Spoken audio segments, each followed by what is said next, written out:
Welcome to Insights from the Couch, where real conversations meet real life at midlife. We're Colette and Laura, two therapists and best friends, walking through the journey right alongside you. Whether you're feeling stuck, restless, or just unsure of what's next, this is a space for honest conversations, messy truths, and meaningful change. And our Midlife Masterclass is now open. If you're looking to level up, get into action, and make midlife the best season yet, go to insightsfromthecouch.org and join our waitlist. Now let's dive in. All right, you guys, we are so excited today. I feel like I have to hold up this book as I say hello to Dave Tarnowski, the renowned author of Disappointing Affirmations and just out now, Sorry in Advance for Making Things Weird, which is also a collection of even more disappointing affirmations and some fan favorites. And of course, he's a huge Instagram sensation, 2.5 million followers. Your stuff is so popular because it resonates with the human experience. So we are thrilled to have you here today and can't wait to dig in. I so appreciate being invited. Thank you so much, Colette and Laura. Appreciate it. This is going to be so great. So one of the things I loved when, in addition to how funny you are and how spot on everything is, you write a very vulnerable intro in your book about your own experience with mental health. And, you know, that your kind of your mantra is it's okay to not be okay, which I think is so important. Can you start out just by telling us a little bit about your story and your journey? Oh man, it's been quite the journey, and it continues. You know, it's a never ending thing. I just actually today I'm 2 months sober. So Wow. Congratulations. thank you. It's huge. And Congrats. it's a big part of this journey because I had I deal with bipolar disorder Mhm. and ADHD, so those are my two crosses to bear. And with that, I also have a tendency to drink, and so Sure. I just had to get that out of my life.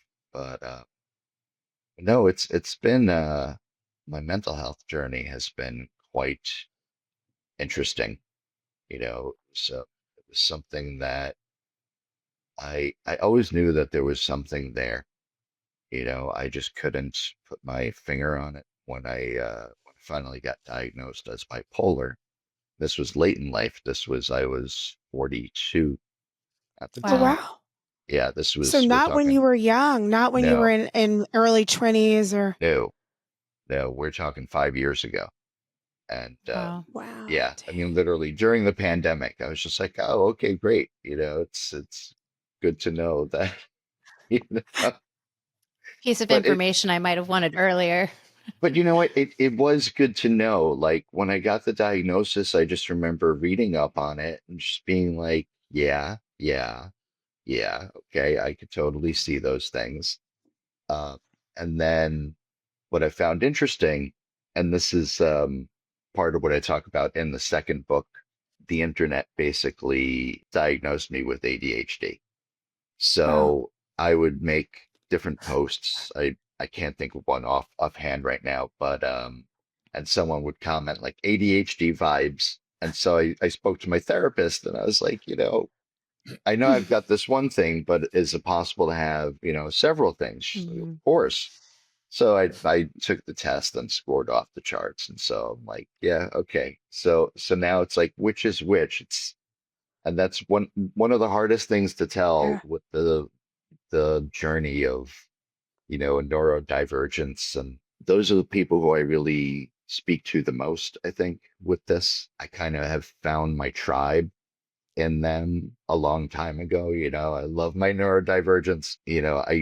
I think a lot of what I write speaks to that. Totally. I mean, I'm somebody who works a lot with neurodivergent groups and just the OCD, ADHD, ASD, bipolar. I mean, there's all those things dance together. But the other piece of individuals like that is they often come with like wildly creative and like sensitive souls. And And they're I just believe so, intelligence, yeah. so tremendous bright. intelligence. Yeah. Yeah. So has that been your own experience too? In a way, it's like it's hard for me to speak of myself on those terms for Yeah. like, it's like regardless of how good I might feel about what it is that I do, I'm just like I'm always just sort of like bashful about it. Like I'm happy that it's resonated with so many people the way that it Yeah. has. I always walk a fine line with these things though, because it's like you could go from you know, satire because the way I look at what I do with the disappointing affirmation is it's kind of like positive affirmations will just tell you something to just make you feel whatever. Like everything's Right. gonna be okay, right? I always like to add that second part, that second layer, that smack in the face of like, yeah, but it's really gonna suck also. And so you kind of look at it and it reframes it, I think, in a different way. And I think so much about how we think about ourselves, reframing can help in so many different ways. Mm. Like it's, I hate using terms of like you're a piece of shit. I use that for comical effect more than anything. Right. I mean, there are pieces of shit out there, but you know, Right. um, if I say you're being a piece of shit, mainly I'm calling myself out on that too, because all of these are like however I'm feeling at the time. It gives the reader or it gives the viewer something to sort of snap themselves out of whatever they might be in. Yeah. If you are wanting to give up and someone tells you, well, then just give up, you'd be like, well, no, I'm not going to do that, No. Right. Yeah. Right. So it's it, It's a it's sort of counter like, reaction. yeah, it's reverse psychology in a lot of ways. Yeah. Yeah, My Colette like introduced me to your book, and I opened it up and I read the first few of them, and I just like laughed on like a deep sort of guttural level, like of that knowing, and it paradoxically just made space. Like it made Yeah. space right. for me to be like, I feel so like that's exactly what like part of my brain was going to say next. And it's that sort of absurdity that like lets you into yourself in a deeper way. So I Yeah, think it's just a genius little bit. Yeah.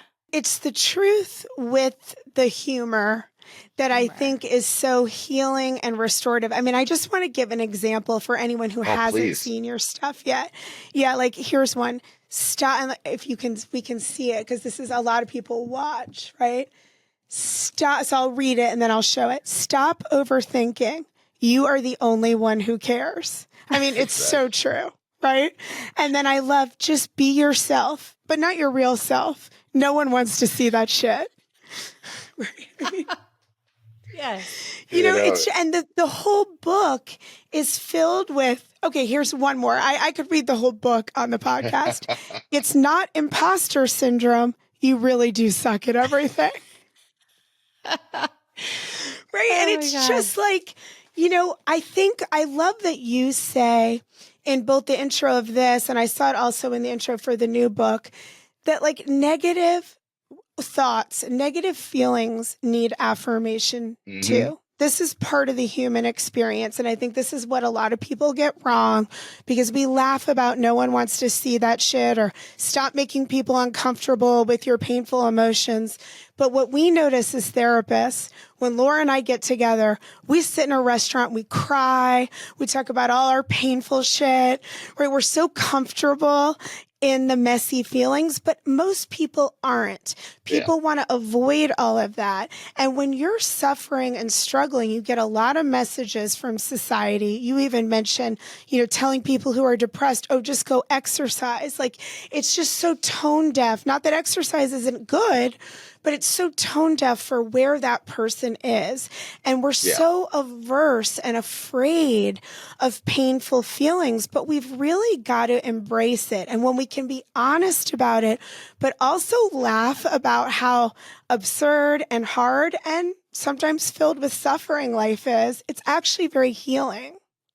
Thank you. Yeah, it's about meeting people where they are, not where they Yes. want to be, not where everybody tells you that you should be. Right. I always, and I will totally credit my ex for putting this into my vocabulary, but she made me very anti-should. She's like, take that should Right. word right out, Yes. you Stop know, shooting all over and yourself. yes, exactly, exactly. And Right. so, I jokingly, I referred to the disappointing affirmations as a lot of things, but one of the things is I take my 10 years of therapy and I pass the savings on to you. Like like whatever Right. nuggets that I can get, out of that. And I mean, I love therapy. I mean, I would not be talking to you right now were it not for the many therapists I've had over the past 10 years, of just being vulnerable because I was always a sensitive kid. I remember it was when I was growing up, it was a derogatory term. Oh, you're so sensitive, Right. Mhm. and I'd just be like, oh, something wrong with me. There's something wrong with me. I'm bad for being sensitive. It took me many, many years of, really like doing the work and, understanding that it's like, yeah, I'm glad I am that person. I'm glad that if I didn't have that sensitivity, I don't think I would have gone down the path towards self-awareness and Right. self-acceptance. And I mean, I still can't accept a lot of things about myself, but I've certainly come a long way as far as being like, you know what, it's like those moments when I'm going out of my head because I sort of feel like, oh my God, I need to do something. I have to remind myself in those moments, give yourself some grace. It's Yep. like you don't need to do everything at the same time. When you can give yourself a break, it'll be there when you get back to it. I'm so Sorry, glad you that said was a that because ramble. no, not at all. I think actually that's something our listeners and all of us really need to hear over and over again. So much of it is a process of just reminding ourselves, it's okay. It's okay not to get it all done. You're doing a good job, like giving ourselves grace, self-compassion. Those things are so healing. It's some of the simple daily practices that we all need to implement more. Right. So what I'm curious too, Dave, like when you said you all these years, you knew there was something with the bipolar disorder symptoms, and then of course you had ADHD and that hadn't been diagnosed. So how did you cope with those things before you even knew that those diagnoses were there? I was getting Xanax from friends, Mm. Yeah. and it was like I can remember clearly my first Xanax, and it was just like it immediately fixed something for a moment, Yeah. Yeah. and Yeah. it was just sort of like, okay, so let me go to my doctor and, talk to my doctor about it. But my doctor, I went to my primary at the time. And this was 2019. She said, well, I can't diagnose, but I can prescribe. So what do you want? Oh, no. That was not the Yeah, right it was answer. not the right answer, but I was like, well, I've heard of Prozac, so maybe we can start on that. And I was on that for a year and it was just terrible. It was just not what I needed. And it was many, many trial and error years. I don't think I got to my final round of treatment where I am now, where I feel comfortable with this treatment just over the last couple of years. So it was a good 3 year trial and error thing. And that's another thing to speak to just as far as the audience goes. If you're going through medication after medication and it's just not working for you, don't stop. Yep. Like certainly stop medications that aren't working, but there's so many. You just have to find that right combination that works for you. It's so That's, true. And it can be a long journey. In fact, it yeah. is for most people to figure out the right combination that works for your brain and your wiring. And you also went through a divorce during the midst of all this? Yeah. Yeah, it was my second divorce actually. I don't feel so bad about it. Two people thought I was worth, marrying. So yeah, I prefer to look at it like that, you That's I a know. love great that. that's a That's a great great reframe. reframe. Yes. See? So I'm not that much of a piece of shit, but You're not that much of it. So tell me like how you got started with like this Instagram page. Like what was the first thing you started to do with these affirmations? it was a long road to this. From when I was 14 years old, I was going to be a novelist, and that's all I was ever going to be. And I started writing my first novel, and I kept writing that first novel. I kept writing that first novel, and that 10 unfinished novels later, in my 30s, and I'm just like, what the hell am I doing?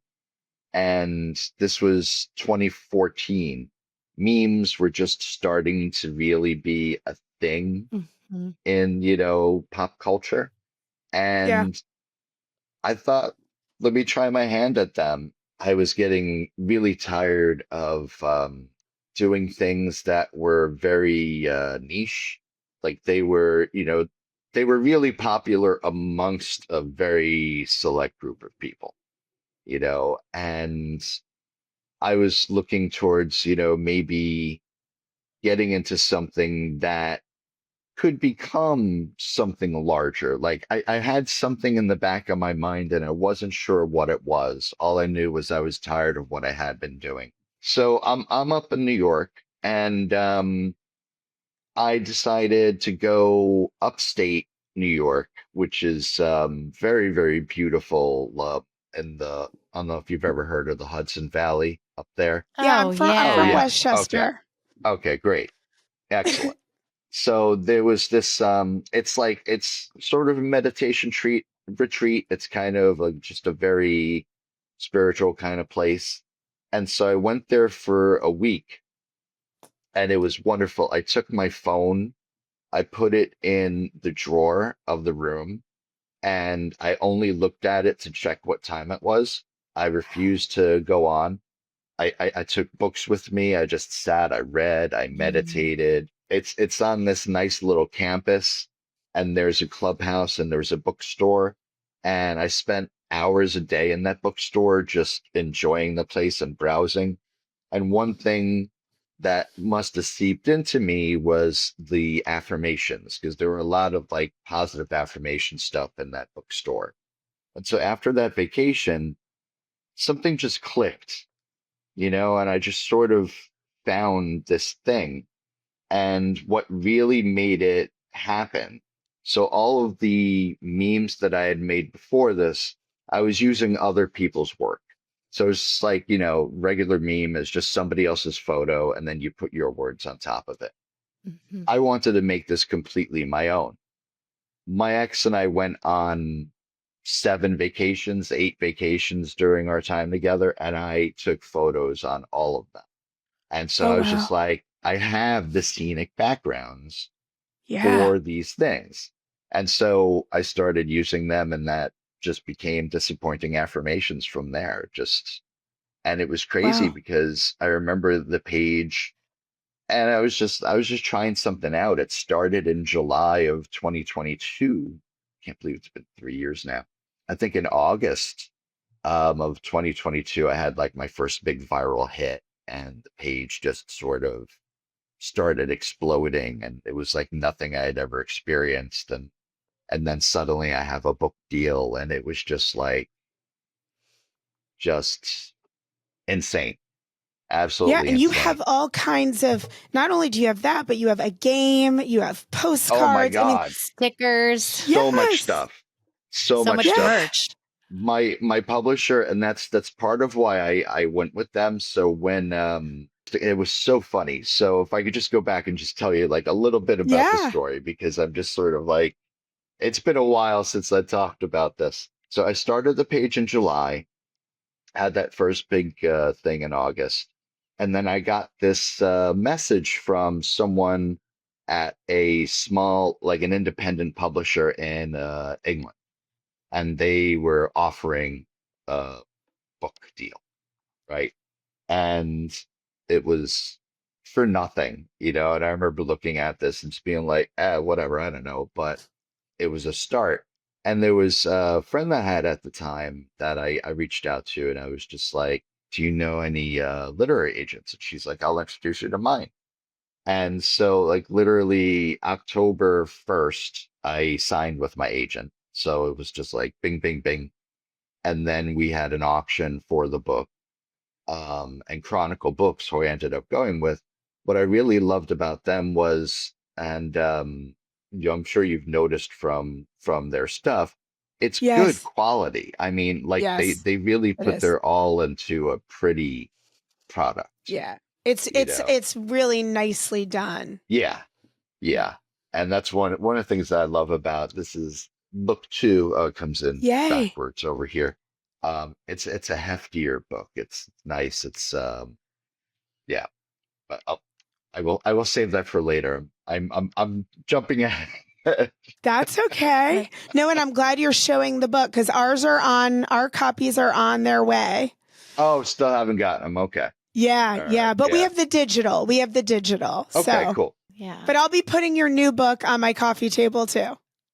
Yeah, I want it right actually on my nightstand. Yeah. Because I need that sort of like boost. I mean, your work reminds me of, I remember when my kids were little. Did you ever guys watch SpongeBob? I No? did not know. I don't want to make Yeah. the reference if you don't know, but like SpongeBob, and I mean, it's a very like adult tone comedy. That I And know. SpongeBob is your toxic positivity character. Okay. Like, Oh, I didn't know he's so that. happy, everything's going to be great. And then Squidward is like the cynical, everything sucks. But it's so funny. Like, I mean, it's so funny. And I remember like parents of kids my age were like, we don't let our kids watch SpongeBob Oh. because it's so cynical. And I'm like, I don't even want to know people like you. Like, Right. I just like, if like that absurd piece of life is the thing that is that humor is the thing that like helps you to keep going. I think Yeah, it's like that's why I we want it on my nightstand. I appreciate that. Yeah, I think we need a bit of cynicism in our lives. I mean, Yeah. especially, in this day and age, the way things have been going have been weird. And I'm Yeah. trying not to pay attention much. It's Me too. Me too. so and You just that's kind of have to block some of it out because yeah, it can be so overwhelming and so depressing and scary even, yeah. Yeah, that's Yeah. why one of the things I always skirt the issue because it's like it's something that I know some people want me to talk about, but one of the things that I look at my page as is it's a safe haven for people who need it. And I don't want to Yes. start saying, oh, I'm, just for one or the other, it's Right. like I kind of Right. want it to be, because we all need a safe space, We regardless do. of what we're going through. I mean, maybe now more than ever, Yeah. A real and space. yeah, one of the things that frustrates me the most is getting through to the older generation. Yeah. Because my generation is probably one of the first generations where therapy was okay. It's suddenly like the Oh, stigma was less, yep. and more people. And plus, it was just healthcare started taking it more seriously, and so it kind Yep. of reached this critical mass over what maybe the last decade or two, Mhm. where really I just think there's a big became shift. Yeah. yeah, Yeah. yeah. But like my parents, oh my God, I would love for them to go talk to people. It would be so amazing if they would, but that's just not. When I decided to become a therapist after my divorce 20 years ago, my whole family was like, why would you do that? Go be a lawyer. That's what you Oh, God, should be because the doing, world needs Colette. another one of those. Right. Well, I mean, my mom's an attorney, All and I right. think they thought some of my skill sets would be good for that job, that I would make more money. And of course, I had no interest in being a lawyer whatsoever. No offense to lawyers, just it isn't for me. But their faces, their look, like, why would you want to be in mental health? And I To just grew up help in one of those. people? Yeah, yeah. It's not even Yeah. a thought, right? Right. And I think there was a thought that I grew up with. Like I said, I grew up in Westchester County, and I'm going to be 52 here. Actually, when this episode drops, I will be 52. Happy So, birthday, Colette. thank you. Thank you. October 3rd. So, and very proud of it. But when I was young, I didn't know anybody who went to therapy. Nobody in my family went to therapy. Yeah. I thought of therapy as something you did if you were like crazy. Mhm. That was my initial thought. So I do think those older generations, it's very much grin and bear it, just muscle your way through, shove your feelings down, keep on trucking. And fortunately now we're realizing that we do need to talk about things. We do need each other. People need help. That's okay. It's normal. It's actually a very positive thing. And that's one of the changes in the world I'm so grateful for. Yeah, me too. It's like as long as there are enough people who have a willingness to Yeah. show up, to, I don't want to say preach the gospel of therapy, but, it's just, it did so much for me, and I mean, how I really look at it, and I think I touched upon this in the intro to the first book. Um, God, it's funny. It's like dealing with the new one now. It's like the old one is so foreign to me at this point. Yeah. But Yeah. but what one thing that I always look at, therapy as is it's just excavation, right? And Mm-hmm. so each time you have a meeting, you till the ground, you till that soil a little bit, and then, oh, look, I found this thing, or and suddenly you're crying and you don't know why you're crying, but it was just that thing that was just like holding this, Excavated.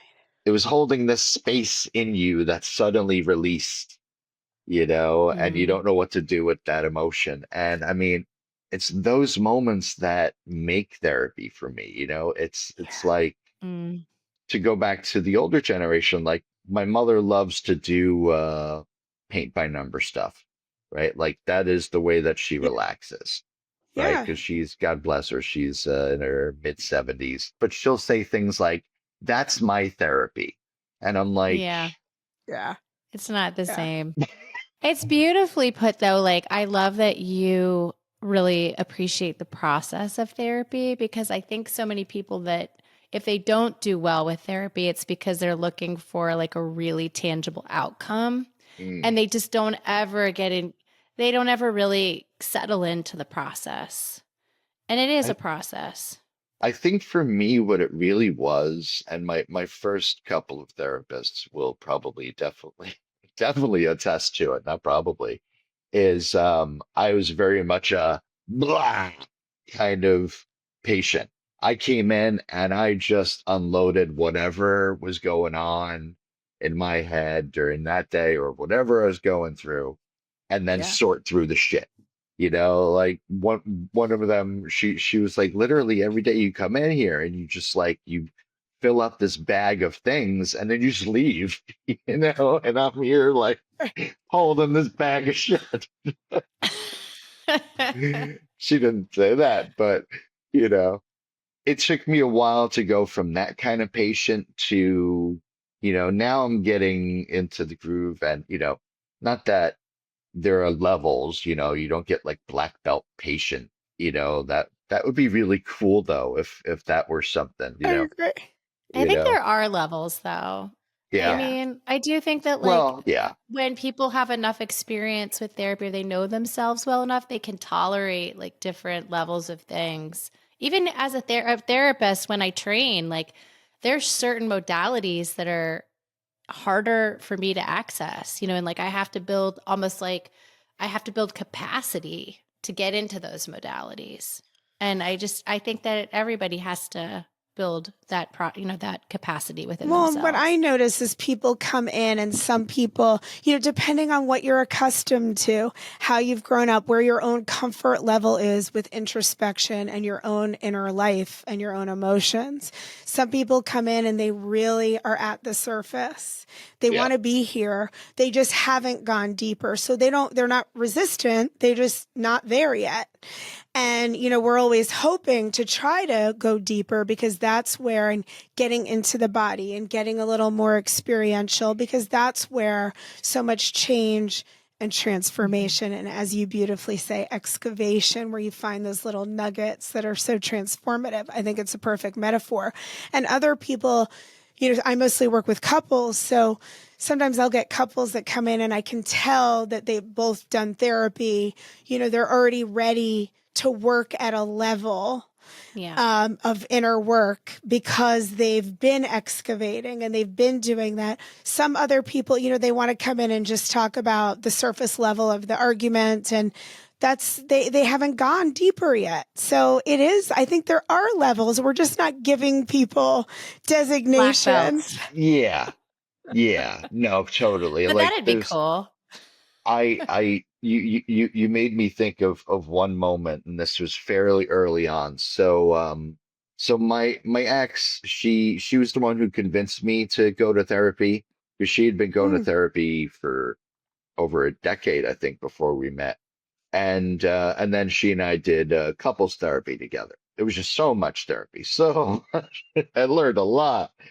But at one point I was in the couples therapy and they kept talking about doing the work, doing the work. And I just yelled Right. out, I was like, what is the work? Because what's the word? What and the that's fuck are we talking about? but that's the weird thing about doing the work, is you don't know what the work is Yeah. until you're doing the work. It's like So Fight Club. true. The first rule about Fight Club is you do not talk We'll about talk Fight Club. about Fight The Club. Fight Club. You do Yeah. not talk about the work. The work finds you.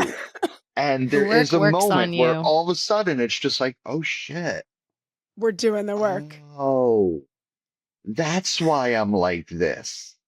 And Yes. then ding, ding, ding, ding, Yes. ding, and then I think there are, like you were saying, there are levels, Laura. When you get to a certain level where you're okay with yourself, and then you can start to really work on Yeah.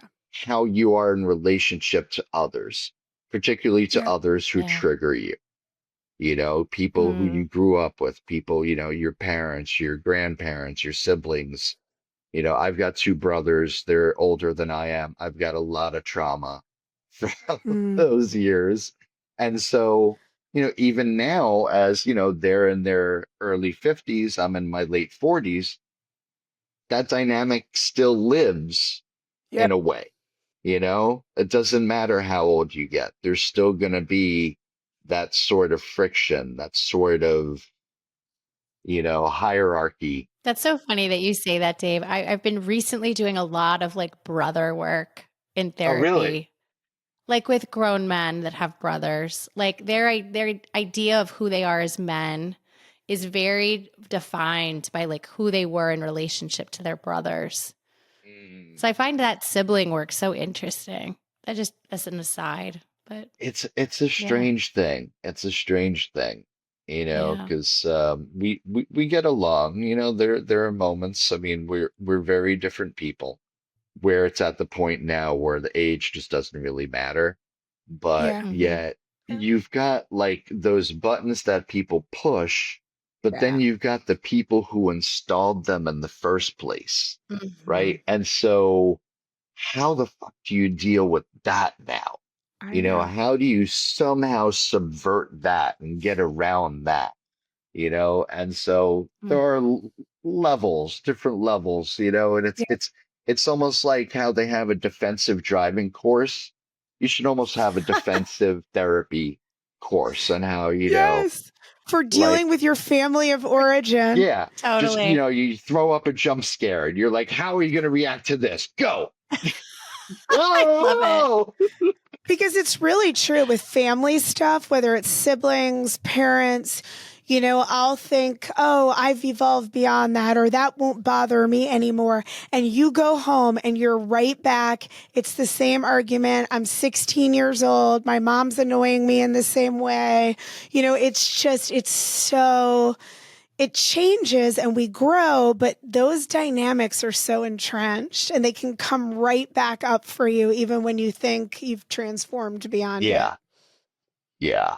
And it's like that's why so there's this book out called Let Them, or the Yes. Oh, Let Them yeah. Theory. I'm Yeah. sure Mel Mel you've heard of Robbins' that. Robbins. book.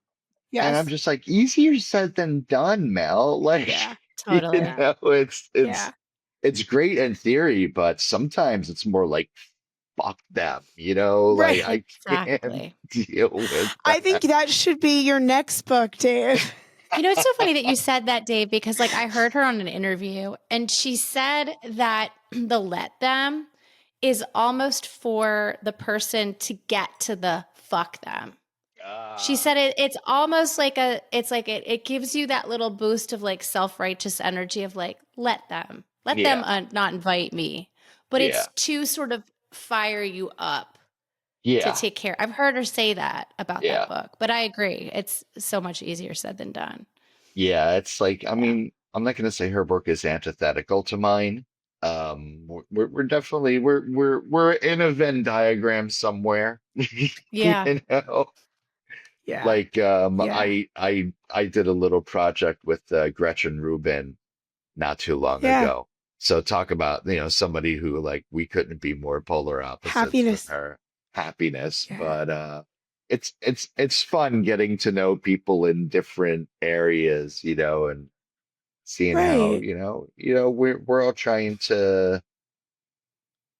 just trying to help in different ways, I think. Right. Right. Yeah. You And I know? think a lot of people pull from what's worked for them. I know one of the challenges I see in therapy about the positive focus, it's a fine line. Of course, it's important. There's a lot about positive psychology that I really appreciate.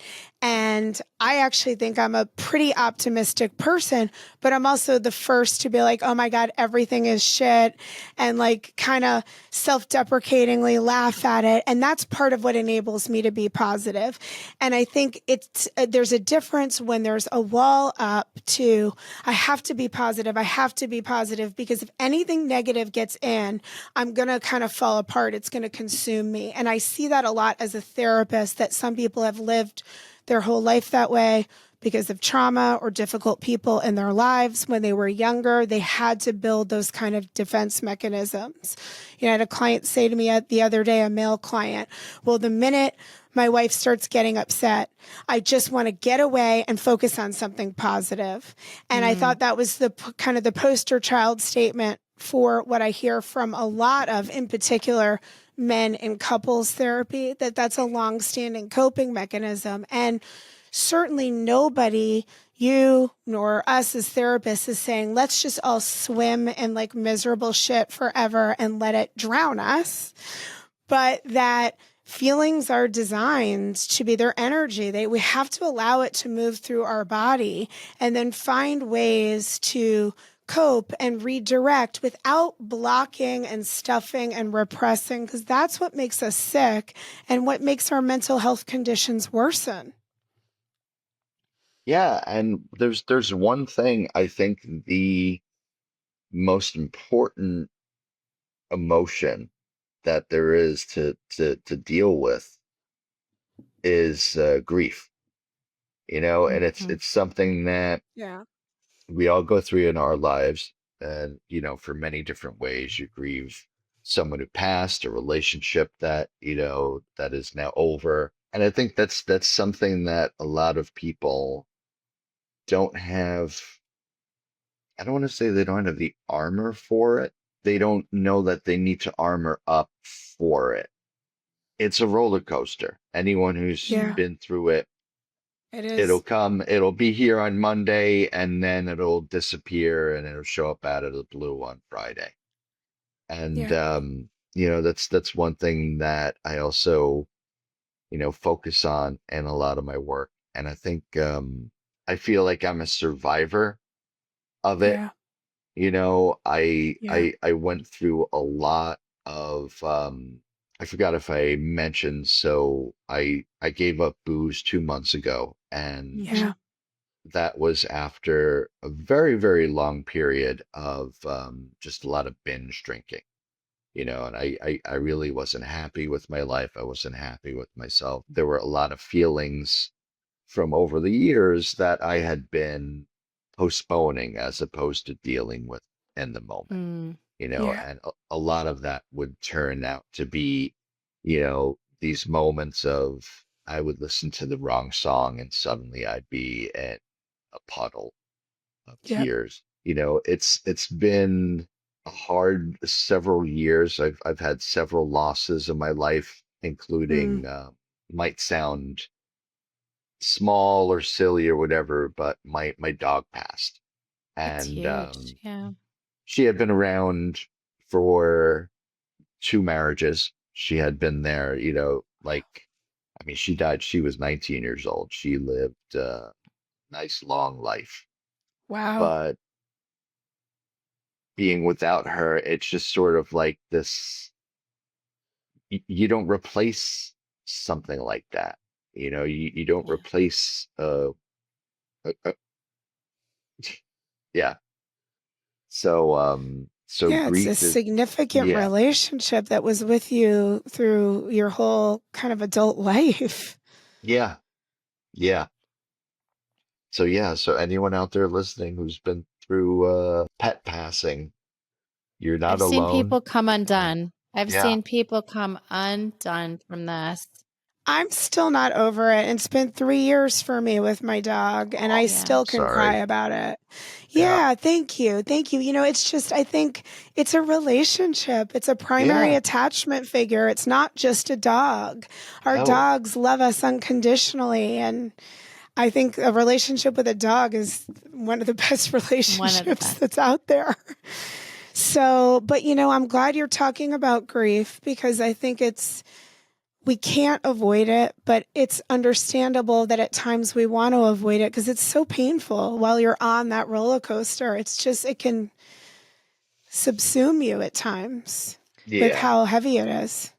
And So is I'm the new book like like a nod towards the grief? Like, is this like, oh, you working that out in the new what book?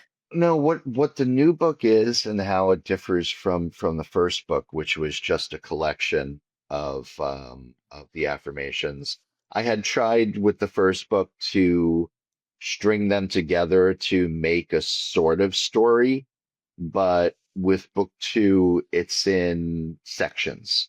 There's 104 affirmations in the new book. Some of them are from the Wow. page, a lot of them are new, and it's split up amongst 8 chapters. So there's daily motivation, mental health, love and relationships, which is my favorite because I think the entire chapter is new, or like most Ooh, of it is new, like never ooh, before yay. seen, because that's stuff that I don't usually like write on the main page about is love and Yeah, relationships. But so then after that, it's other people, um, work, success, self-improvement, and then grief and regret. And mm, so Ooh. it's these different sections, and each section I start off with short essays. And the essay is basically it opens that section. I love it. And so it's I'm a lot happier with this book. I was able to actually write a book this time. Like yeah, that yeah, first time around, it was sort of like, it was an overnight success. I mean, yeah, I can't call it anything other than what it was. And so that first book grew up with the page. right, It's like right. it was 3 months in between when I started the page and when the Wow. contract was signed. Wow. So all of a sudden it was just like, okay, gotta throw this together within the next few months. But the second book, I was able to really be more of myself, to show more of myself in it. and not just have these pithy sayings, that you can flip Yeah. through and be like, it's like there's more context there, Mm. so it's like taking that initial essay that I wrote for the first book, which was like I had pushed for more writing in that first book, Yeah. but I couldn't quite get it in. So I wanted to get as much as I could into that first essay. But now, I was able to split my attention amongst 8 different, areas of living, Oh, it sounds like and there's going to be so much in this that people really get a lot out of. And I think that's I think the so. other point of all this is that it's entertaining. It makes us laugh, right? Why people love your page. Every time, I'm not even kidding, since I got your book a couple months ago and put it on my coffee table in the waiting room, every time I open my door, someone's leaping through it and they're laughing, they're smiling, they're like, oh my God, I love this. So I think there's that piece that helps people. But I also think when you share about these difficult topics and you're vulnerable about your own experiences, it's so connecting, so powerful. You're going to help so many people. So the book just came out yesterday as Yep. of this episode. So tell all our listeners, in case they haven't already found you or gotten the book, how they can find you on Instagram, website, where your book is, all that good stuff. So you could find me on Instagram at Disappointing Affirmations. You could also go to disappointingaffirmations.com, and that will lead you to a portal where you can order, I think, all 9 of my current Yep. items for Yep, sale. because I've been on there. Yeah. Yeah, so it's we've It's all got there. quite a lot of stuff, but yeah, and I'm very excited. So I was able to show off the book here, but also at the same time these affirmation cards That's are great. coming out, and they're really, really beautiful little like tarot-esque kind of, Ooh. you Cool. you pick your card for the day, and that's how your day's gonna go. And that's a great gift to give people. That's a great gift That too. too. That too.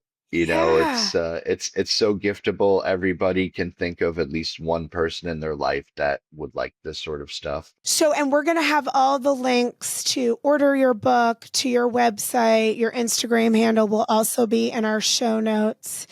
And I can't wait to get my hard copy of your book and Me read the too. whole thing. I'm sad I wasn't able to get to you, but we did set Yeah, this I up can't pretty wait. quick. So, Yes, know, yes. And Yeah. it's in transit. It's in transit. So all good. And I think us excellent. meeting with you before will make reading it that much richer. So Yeah. I'm excited. And I Here, think that here. your work is like, we talk about like these levels in therapy, maybe people pick up your book who aren't ready to go to therapy, but you're letting them into themselves Yeah. on a level, right? Like you're establishing one level. And you're modeling something for men too. Yeah. Yeah. Oh, for sure. Yeah. For sure. Oh, and that is huge. Yep. It's Yeah. like, It's worth it all. because, if we could talk about generations like we did earlier, but getting men to therapy, oof, that is a Oof. tough thing. And it was tough getting me there. But like you said, it was so powerful for you. And when men do come to therapy, they get so much out of it. They So Oh yeah. let that be our parting message to everyone. Men, come to Go therapy. to therapy. Yes. Go to therapy, do Yeah. it, do the work, and eventually one Yes. day Even you if will it understand what sucks. that means. Especially Yes. if it sucks. Well, thank you for being here, Dave. We're so This has been great. excited. Much. And our listeners are going to get so much from this. Everyone loves I your hope book, and I so. know they're going to love your second book too. Just again, it's Sorry in Advance for Making Things Weird. Great title. Thank So you. everyone go grab a copy, and thank you all for listening. We will see you next time on Insights from the Couch. Bye, guys. Thank you so much.